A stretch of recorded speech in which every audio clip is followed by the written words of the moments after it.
সবচেয়ে বড় খবর, আগরতলা শহরের জিঞ্জার হোটেল থেকে সরকারি কর্মীর রহস্যজনক মৃতদেহ উদ্ধার। ম্যানেজারের দিকে অভিযোগের আঙ্গুল পরিবারের। ত্রিপুরা আগরতলা শহরে উপকণ্ঠে ভিআইপি রোড সংলগ্ন জিঞ্জার হোটেল থেকে এক সরকারি কর্মীর নিথর দেহ উদ্ধারকে কেন্দ্র করে ব্যাপক চাঞ্চল্য ছড়িয়েছে। মৃতের নাম বিশাল আকাশ দাস, বয়স 35। তিনি দক্ষিণ জেলা সাবরুম কৃষি দপ্তরে কর্মরত ছিলেন।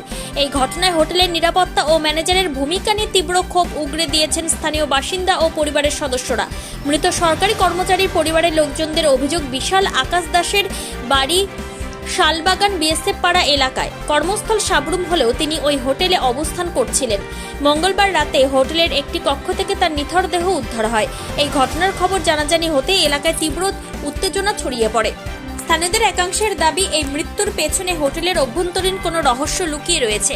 মৃতের আত্মীয় ও স্থানীয় বাসিন্দাদের অভিযোগের তীর সরাসরি হোটেলের ম্যানেজারের দিকে। তাদের দাবি, বিশাল আকাশ দাসের মৃত্যুর কারণ সম্পর্কে হোটেল কর্তৃপক্ষ স্পষ্ট কোনো তথ্য দিচ্ছে না। অভিযোগ উঠেছে যে ঘটনার সময় ও পারিপার্শ্বিক পরিস্থিতি খতিয়ে দেখলে ম্যানেজারের ভূমিকা সন্দেহজনক বলে মনে হচ্ছে। পরিবারের পক্ষ থেকে উপযুক্ত তদন্ত ও দোষীদের শাস্তির দাবি জানানো হয়েছে। ঘটনার খবর পেয়ে পুলিশ দ্রুত ঘটনাস্থলে পৌঁছে মৃতদেহটি উদ্ধার করে ময়নাতদন্তের জন্য পাঠিয়েছে।